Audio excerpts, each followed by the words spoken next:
আহা শখের পুরুষ, তুমি যে খেলা দেখাইলা মির্জাফর ও ফেল। কেউ পেয়ে হারালো, কেউ আবার না পেয়ে হারালো।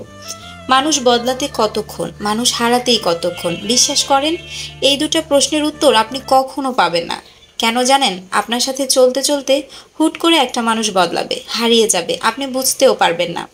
রেমি নামের যে মেয়েটা একটা ভিডিও বার্তা আপলোড দিয়ে পৃথিবী ছেড়েছে, মেয়েটা দীর্ঘদিন ট্রিটমেন্টে ছিল।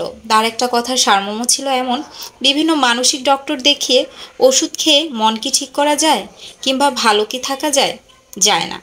ভালো থাকতে হলে কাউকে দরকার, যে হাতটা ধরে বলবে, কেন দুঃখ কষ্ট পাচ্ছ, কেন, আমি তো আছি। মেয়েটা কি সাবলীলভাবে আমাদের সবার কথাগুলো বলে দিল, তাই না? এই একটা হাত খুঁজতে খুঁজতে আমরা কত ভুল মানুষের হাত ধরে আমাদের হৃদয়টা আরও রক্তাক্ত করে ফেলি। এক আহত হৃদয় আর সংশয় ভরা ভাবনা নিয়ে আমাদের আহত হাতটা ধরার জন্য মানুষ কোথায় এই জগতে? আসলে দিন শেষে কেন যেন মনে হয় আমরা সবাই আসলে অনেক বেশি একা।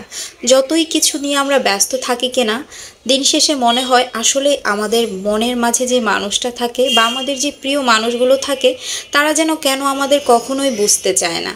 কেন আপনারা বুঝেন না যে আপনাদের প্রিয় মানুষ বা আপনাদের কাছের মানুষগুলো আপনাদের কাছ থেকে তেমন কিছুই চায় না, শুধু চায় একটু কেয়ার, একটু ভালোবাসা, একটু রেসপেক্ট, একটু সম্মান, এই তো, আর তো কিছুই না। তারপরও কেন যেন এতটুকু দিতেও কিছু মানুষের খুব কষ্ট।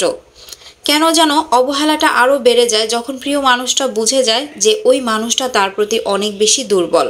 দিন শেষে এই পৃথিবী হোক ভালোবাসাময়, এই পৃথিবীতে একটু ভালোবাসা নেমে আসুক, বৃষ্টি ঝরুক, আমি সহ আমাদের সবার উপর ভালোবাসার বৃষ্টি আসুক।